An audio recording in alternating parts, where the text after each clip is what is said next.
তারেক মনোয়ার হুজুর সে হলো আমাদের লক্ষ্মীপুরের কৃতি সন্তান, আমাদের লক্ষ্মীপুরের সন্তান।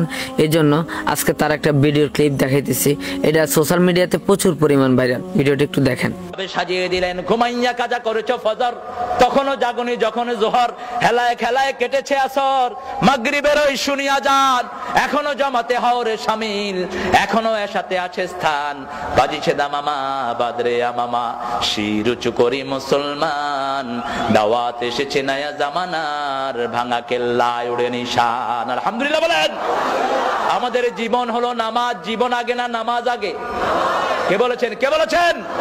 আল্লাহ বলছেন বিশ্বনবী 5 ওয়াক্ত নামাজে তাকবীরে তাহরিমা বেঁধে এই আয়াতটা পড়তেন। পড়েন, কুল ইন্না সলাতি ওয়া নুসুকি ওয়া মাহইয়ায়া ওয়া মামাতি লিল্লাহি রাব্বিল আলামিন। বলো আমার নামাজ, আমার কুরবানি, আমার জীবন, আমার মৃত্যু সবটা কার জন্য দিলাম? সে আল্লাহ বলছেন, গোলাম নামাজ কায়েম করবা, নামাজ হেফাজত করবা। সে হলো আমাদের লক্ষ্মীপুরের কৃতি সন্তান তারেক মনোয়ার হুজুর।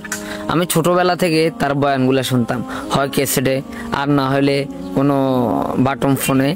ইভেন্ট আমাদের এলাকার যত মানুষ আছে রমজানের সময় বা রমজানের পর আগে পিছে তারেক মনোয়ার হুজুরের বয়ানগুলো শুনতো, খুব ভালো লাগতো। তার কণ্ঠগুলা মাশাআল্লাহ দিলে যথেষ্ট পরিমাণ ভালো লাগে।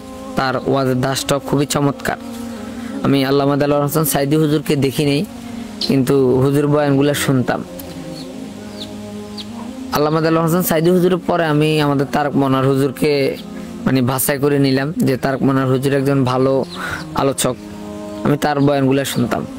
এখন অনেকেই তারেক মনোয়ার হুজুরকে নিয়ে যারা ট্রল করেন, আমি তাদেরকে বলতেছি, একটা মানুষের পুরানো বয়ানগুলো শুনেন।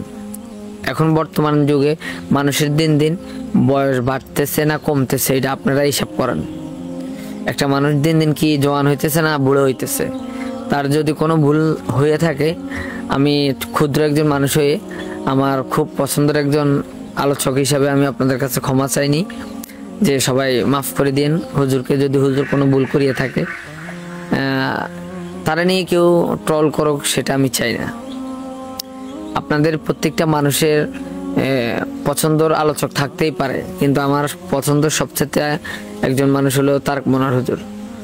হুজুরের অনেক বয়ান আমার মোবাইলে আছে, অনেক, এখনো প্রায় 30টা থেকে 40টা আলোচক আমার মোবাইলে রেকর্ড করা আছে। আমি এখনো শুনি। কেউ যদি তার বিরুদ্ধে কোনো কথা বলে তখন আমার থেকে খুবই খারাপ লাগে। যাক, সবাই ভালো থাকবেন আর হুজুরের জন্য দোয়া করবেন। আমাদের লক্ষ্মীপুরের একজন আলোচক, একজন কৃতি সন্তান তারেক মনোয়ার হুজুর। আমি আল্লামা বলে তারে ছোট করতে চাই না। আল্লামা সেই ব্যক্তি যাকে 10 জন আল্লামা বলে, 10 জন আলোচক আল্লামা বলে, সেই হলো আল্লামা। আমরা ক্ষুদ্র মানুষ, একজন শ্রোতা হয়ে আমরা আল্লামা বলাটা আমাদের জন্য মনে করি যে মুশকিল।